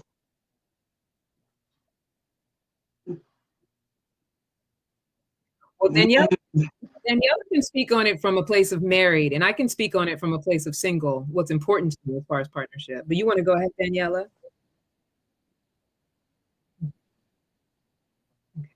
So what the question is, what does partnership mean to us? Romantic partnership as it pertains to business. Is that what the question is? Right. Okay. Oh, is it, as far as, romantic, or you mean partnership in business? Oh, okay. Okay. So I've been married now almost 10 years, and I know I needed a strong man. Yeah. I know I needed someone to put me in my place. I needed somebody to give me that look, because I know my personality, right? And oftentimes I think what we fail to understand about relationships and partnerships is, if that partner doesn't push your buttons, or if that partner doesn't challenge those areas that you think you're right in all the time, you're in the wrong partnership. Yeah. My husband, I am a better woman because I'm married to my husband. Financially, I was one of the ones, make the money, spend the money, make the money and spend the money. And then what did God send me? He sent me a man that was a saver. Like, wait, what? You know, what did he send me? He sent me a frugal man. Like, wait, what? This is not how we're supposed to do this. Yeah. But because that's who he was, he challenged those areas in my life for me to be now better with finances. Now, was it an easy journey? No, because I'm used to what I'm used to. My way was the right way. Of course, that's how we all think. But if you're in a relationship and that relationship does not challenge you to become better, or challenge the areas that you think you're quote unquote right in all the time, you're in the wrong relationship. Yeah. And so for me, partnership is challenging me in the areas that I know I need to grow in. Yeah. I love that. Yeah. Yeah. And as someone who, you know, I always say that I'm a recovering serial monogamist, because I used to get in a relationship after relationship. You know, that what you just said is just so valuable to me, because part of the walking away was, you know, we would have conflict and, you know, he just doesn't do it the way I want him to do it. I had a lot of that in my past. Yeah. One thing I know for sure now is that not only is that challenge element really important, but that challenge element layered with alignment of core values, which I didn't used to pay attention to until my last relationship. Because I remember the moment we were sitting having a conversation, and I asked him what he envisioned for the future, because I was trying to understand his core values, what he saw for himself, what he saw for us. And you know what his explanation was so far out of alignment with who I was, and I knew in that moment, you know, sometimes we know and we still don't listen to ourselves. I was like, we're just not right for each other. Like, you know, we have really completely opposing, not just, you know, how we do things, which that would be fine, but just our core values, like what we value at our center, our source. So for me right now, I think partnership, as far as it pertains to my business, is it would be wonderful to meet somebody who wants to support everything I'm doing. But if they don't, as long as they are aligned with community and self-love and communication and things that are at my core that I know I can't live without, then we'll be golden. You know, it used to be he's got to, you know, want to support me, everything I do. He's got to agree with how I do things. He's got to, you know, behave in a way I want him to. That was my old paradigm. Get over that. We have shifted. We have shifted now. Listen, life has a way. Life has a way. It really does. It really does. I think biblically they say, it's, you know, you want to be equally yoked. And I believe that's what equally yoked is that we share a value, what values are. Yeah. You know, we might have different ways of going about them. Yep. But, but being okay with that. Yeah. Being okay with that is important. I know the first year of our marriage, I don't know who says the first year of marriage is the best year, but that was the most difficult part of my life. Was the first year of marriage. I divorced him 18 times the first year. I left, went back to my mom and dad's. My dad was not having it. He said, nope, go back home. It was because he was challenging me in areas that I had never been challenged in. Yeah. He was growing me up. He was pressing the buttons that I thought was not there anymore. Yeah. And so instead of me embracing it, and really taking a self look, I kept pointing the finger at him because you're doing it. You. No, Daniela, he can't press a button that's not there to press. Absolutely. And so I had to start to do some self work, even though, because I was the same way. I would go from one relationship to the next relationship. That's why I was, you know, well, it's probably another, but I gotta just be real because Daniela can't be nothing else. Right. You know, I don't understand the women that have a problem with finding a man. I ain't never had that problem. Now, he might not have been the right one, but I ain't never had a problem with a man. They're out there. You can get one if you want one. But at the end of the day, I knew that there was something different about my husband. And also, I consciously made a commitment. I said to him, where are we going with this? Yeah. I think we don't ask those questions. We assume, no. What are we doing from this point? I'm not dating another man 5 and 6 years. I'm not doing that. And I had made up in my mind that I wasn't doing that again. So where are we going with this? And I need him to verbalize, because when you verbalize it, now I can hold you accountable. No, you said. Yeah, I love that. Instead of making the assumption that, oh, we're in a situationship, or we in a complex, or we in I don't, you know, there's a lot of ships out here. Situationship, complex ship. I don't know. I don't even know nothing about that. Because if we slept together, we was together. Okay, that's how I operated. But I don't know how they do it now. It's a whole nother ball game right now. Yeah. But I always got a verbal commitment. What are we doing? Yeah. And I needed you to say, we're together. We're in a one-on-one relationship. And so now when you go outside of that, I can hold you accountable. Yeah. I love that accountability piece, because integrity is so important with partnership. So important, right? Yeah. We're glad to have you back. We're talking about romantic partnership and how it can support or not support when it comes to entrepreneurship, how it I don't know, whatever your sort of Daniela's brilliance on that, and that was very inspiring. So I had to move locations. It's raining and there's been a bit of a change of scenery. So welcome to the car. But as far as like romantic relationships go and partnership goes, I think, oh gosh, it's an entrepreneurship. I think there's a lot that comes up around it. I think one, choosing somebody that's in like the utmost support of what you do and what you create. I think that is so valuable, and somebody that is aware and awake enough to not feel threatened or challenged because of your power and your strength. And knowing that, and like just choosing somebody that's going to celebrate your worth instead of feeling diminished by your power. So never dim your light for anybody, I will say, and only choose people that are going to celebrate it and that see it and that treat you like the queen or other, whatever you choose to be called, that you are. And I think that is really, to me, it's about choice. And yes, there are challenges, and those things can be challenged. And I've been in relationships where I didn't realize that somebody's ego was involved until it was involved. And and it's about like really recognizing and knowing. It's like I always say, like RuPaul says this, and I'm just going to quote RuPaul because I love RuPaul. But they always say, if you can't love yourself, how the hell are you going to love somebody else? Yes. And so I always say, like, love yourself first.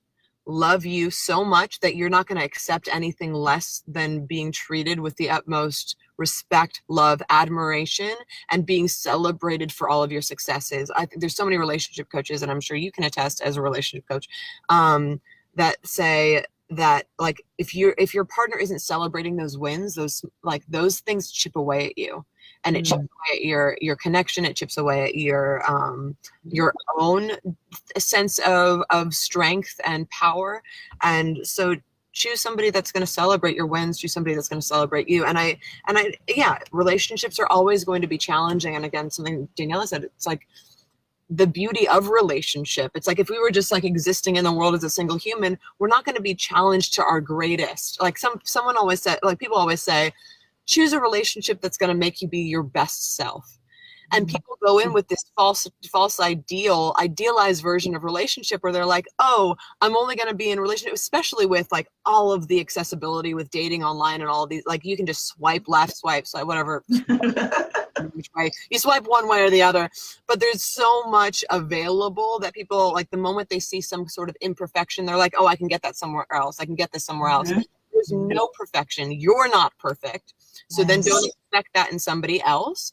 And also going back to what I was saying about like this idealized version, if we're constantly saying that, like, oh, we want this person that's going to make us the ideal version of ourselves, and we're looking for to be perfect or for the relationship to be perfect, growth is what makes you the most idealized version. Yes. Growth is. And so choose somebody that's going to challenge you, that you're willing to grow with, and don't just like let go of the relationship or be like, oh, this isn't perfect, so no, this doesn't work for me. If it's not perfect, look at yourself, because the relationships are just a reflection of your inner life. And so look at yourself, look at where you get to grow, where you get to learn, and face the fire. Yeah. And also Jade? And when it's right, and when Come on, Jade. Getting some therapy on here. Jesus. Okay. I'm sorry. Sorry, Brian. Sorry. I'll take it. Trying to act professional, but this is just Daniela. I love you as you are. No, it's good. It's absolutely true. Yeah, that's fantastic. So what are some other things that ladies you want to as a takeaway, as far as women who've been listening, men who've been listening, like what are some things that you feel like are the most important takeaways from our conversation today? What are the things that sort of stood out for you that you would want people to walk away feeling from our conversation? And we got a little time to talk about it, so. Before we go into this question, if you don't mind, Candace, I wanted to say about with the entrepreneur partnerships too. I know that Brian asked another question about relationship, but even in the entrepreneur partnerships and collaborations in business, I have learned that friendship and business does not mix. I'm speaking from personal experience. I have learned, one of my sisters said something to me. She said, Daniela, everybody has a ship, and you need to keep people in their perspective ships. If it's partnership, if it's friendship, if it's relativeship, if it's business ship, everybody needs to stay in their ship. And so I used to think, my dad used to often tell me, Daniela, business and pleasure don't mix. Business and friendship don't mix. And I tried to prove him wrong. And I had to tell him the other day, Daddy, you were right. And so I would say personally, be very, very careful. It's a very thin line when you're trying to intermix the two. Keep people in their prospective places and you'll keep sustainable relationships. I love that. And I attest from experience. Yes. Recent experience. That is very, very true, because you just don't, because ego gets involved, things get like convoluted and confusing, and it's really, I agree with you. It's not good. Takeaways go, thank you. As far as takeaways go, I think there's so many. Because we are talking about like truth and power and inequality. I think always going back to your truth, finding what is real for you. But as far as like, how do you bring that into like the equity conversation, the equality conversation? It's, I think the more we can find truth and love and kindness for ourselves, the more we can also see that in others. And I think we often forget that. I think we come from, like, if we look at just the history of humans, if you've never read Sapiens, I recommend it for anybody listening. It's just, essentially, it gives you a good rundown of the history of humanity and how and why we operate the ways that we do, and especially in regards to survival. And for so long, we as humans were literally in survival mode, trying to survive against dinosaurs or like just whatever it might be. We didn't have the resources that we do now. And I think sometimes we're still living in that sort of archaic belief system that we're still in survival. And so it's like survival of the fittest. It's the reptilian brain. And so we're fighting against other people, but we are no longer as humans living in survival. Yes, in some ways with the pandemic and in many places in the world, absolutely. My family is from Israel. Like Middle East conflict still exists. Like there are places in which, so I don't want to negate that, but for the majority of humans, we are not in that same survival mentality. And so it's important that we are no longer living from that narrative, that we are like really looking at people as human beings, living, breathing human beings, just like ourselves. And that like, and if we can find that love and empathy for other people, kind of like Helene was saying, then we'll live in a kinder, more equal world, really. Absolutely. What do you think, Daniela? What are some things you want to share? I was looking up a stat while we were talking,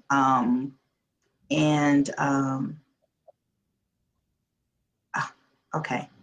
So I can only speak for the US, but I can't worldwide from the pandemic. How many people died? Is it over 2 million? Globally? Globally. I'm not sure on that statistic. I think it is. If I'm incorrect, please correct me. I was trying to look up that stat, but I have a point to make for that. I wanted to say, if you are still here, there's purpose. You survived a pandemic. If you're listening to this, you survived where many people did not. And I think oftentimes we get so caught up in what we don't have, where we are not, and we don't embrace and are grateful for where we are and what we do have. And so I would say my takeaway from this is, whether it's equality, whether it's empowerment, whether it's our truth, whatever, we're still here, right? And so still being here gives me an opportunity to speak my truth, to be empowered. It gives me an opportunity to do whatever it is that I want to do. This life, this world is yours. Nobody can stop you from being who you want to be, nobody can stop you but you.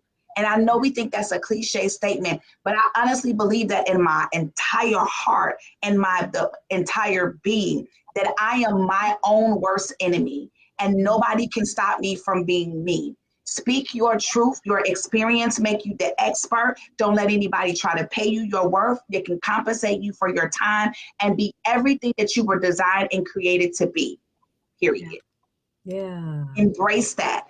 Embrace it. Embrace all of your flaws and all, because it is in your imperfections that somebody is looking to learn how to manage those imperfections. They're looking, some things that you've gone through already, you're somebody's solution to their problem. Yeah. Because you've endured it, you've gone through it. You went through the divorce, you went through the cancer scare, you even went through the disease of cancer, you went through the breakup, you went through the friendship, people telling you what you will never be and you went through that, and somebody else is going through the same thing. And so you're the solution to somebody's problem. Embrace it. Yeah. Embrace that. I love that. I want to piggyback on that because I think that's such an important statement that like we're all perfectly imperfect. There is no such thing as a made up concept. And we're literally all, and I said this before, 50 trillion unique cells in our body that make us perfectly unique. And so why we try to be like anybody else is beyond me. And I know that is like what kept us safe, is like that relatability. But the fact is that we are created unique for a purpose, because we are unique individuals. So celebrate every single one of those 50 trillion unique cells, because that is so unique and special, and you are here to do something special with that. Yeah, and show up. Like, show up. When you walk in a room, like, this room will never be the same because I'm in it. You have to think like that. I honestly, I've spoken on many stages with some very heavy hitters. And people ask me all the time, are you nervous? Yes, I'm nervous. That's just, fear is something we have. We should never take on the spirit of fear, but we have the emotion of fear. And so fear is something that I have, but I channel it. But the one thing that I'm confident is, I'm confident when Daniela Coffey opens her mouth, nobody speaks like her. Nobody sounds like her. Nobody has her experiences. And so I speak from a place of power because I'm overcoming or I've overcome. One of the two. So nobody, and I know that I'm unique. I know that. And you're unique. And you have to be confident in that thing. Like, I don't care who you're on a platform with, who you're on the flyer with, who you're on a panel. It doesn't matter. Be uniquely you. And I'm speaking to my speakers on that. Be uniquely you. When I stand up, I say, you will never forget Daniela Coffey, because I'm going to bring the fire. I'm going to bring the heat. Because why? I'm going to be perfectly imperfectly Daniela Coffey. Flaws and all. Sometimes ebonically speaking and all. I'm going to be Daniela Coffey. I don't care who is on the stage. I'm going to be me, right? And I'm unapologetic about that. And that's a part of my mission. My mission is, girl, I'm done with about to. I'm done with about to in every area of my life. Every area of my life, I'm done with about to. No more diminishing my life to make somebody else feel comfortable. No more procrastinating. No more overthinking it. And, you've been trying to launch the same business for 10 years because you stuck on a color, stuck on a logo. Launch the doggone business and perfect it as you go. Good Lord, just it's everything comes as you go. As we can see, the power is in your movement. When Jay was on one level of the place, it was feedback. But when she got up and she moved, guess what? She had a clear signal. So the power is in your movement. Just keep going. Stop trying to be in control and figure out A through B. Sometimes God doesn't give us the entire plan. He gives us the part, right? So sometimes he gives us A. And when you do A, you'll meet B. When you do B, you'll meet C. When you do C, you'll meet D. Just do God dang on A, okay? And so you can get started. How about that? How about that? How about that? Amen. All right. That's my story, and I'm sticking to it. I'm done. Well, Yes. I told you, I knew you were going to preach, Daniela. Listen, a lot of experience under this belt. I'm telling you, boy. If you only knew my testimony. Woo. Jeez. Wow. Yeah. I love it. But for both of you, and for what both of you shared, what is really coming up for me and what is moving within me is that everything that you're talking about is how we can counter this brutal culture that we're currently in. And I think for, what you've offered, the value that you've given people who are listening is that it is in doing those things and finding that motivation that you counter all the things that you don't want to see in the world, right? Being the change you wish to see, being in alignment with who you are, and, not waiting, and just, being full out. I love both. Yes. And Helene. Couldn't have picked three better ladies. Yes. It's been fire. Love it. Right. My fun adventure that I'm on in Hawaii. You are. I gotta acknowledge you did, because you hung in there. Yes, you did. I think that's a good point. Like, no matter what happens, you got to make it work, and you come on, it out. Come on, Jay. Absolutely. So both of you, I want to give you a chance to let people know, where they can find you, what you're up to next, and what they can find you for, and what you want them to follow you for. Go ahead and share that with everybody. Whoever wants to go first.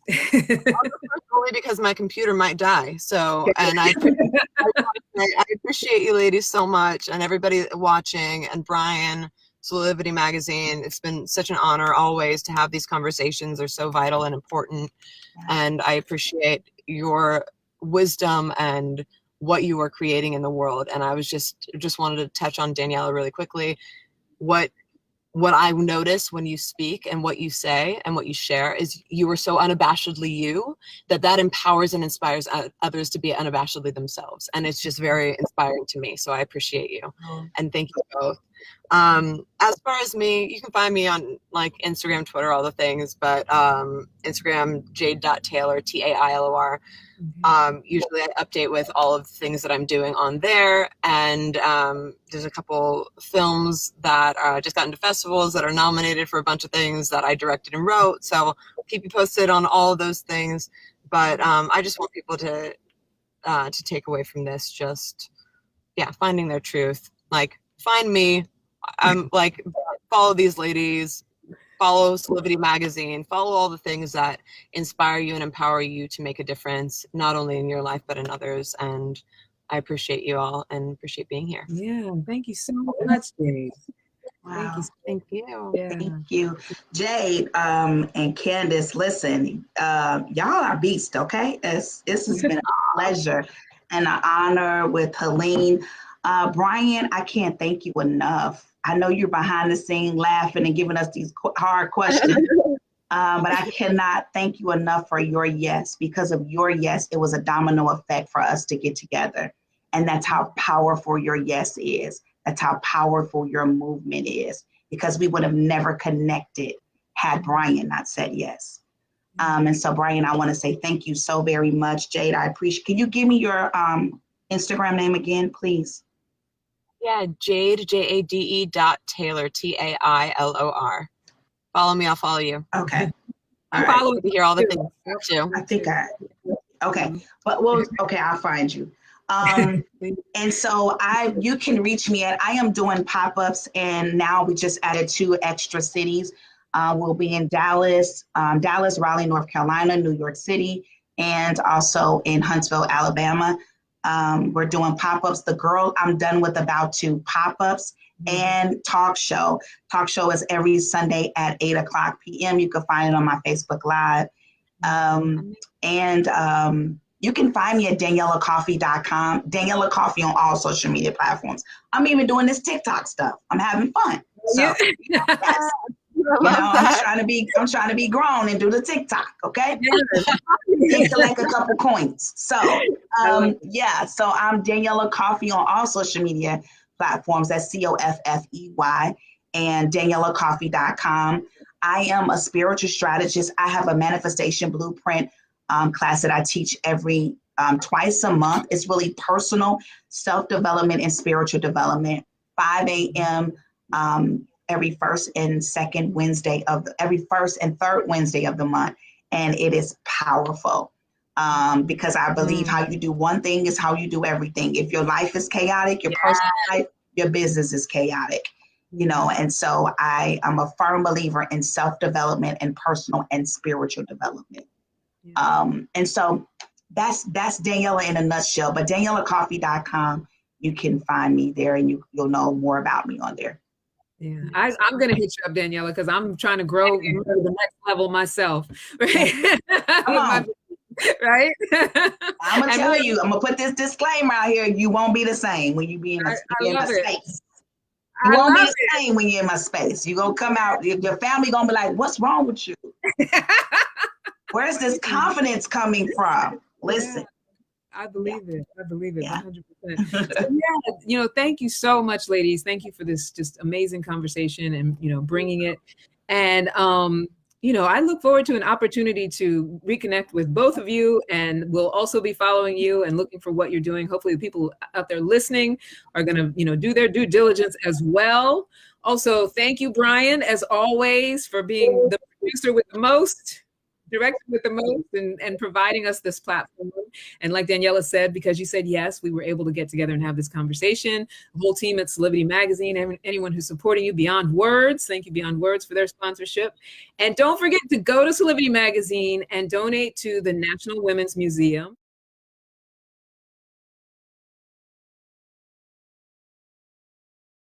Our next Truth and Power event is when we honor Earth Day.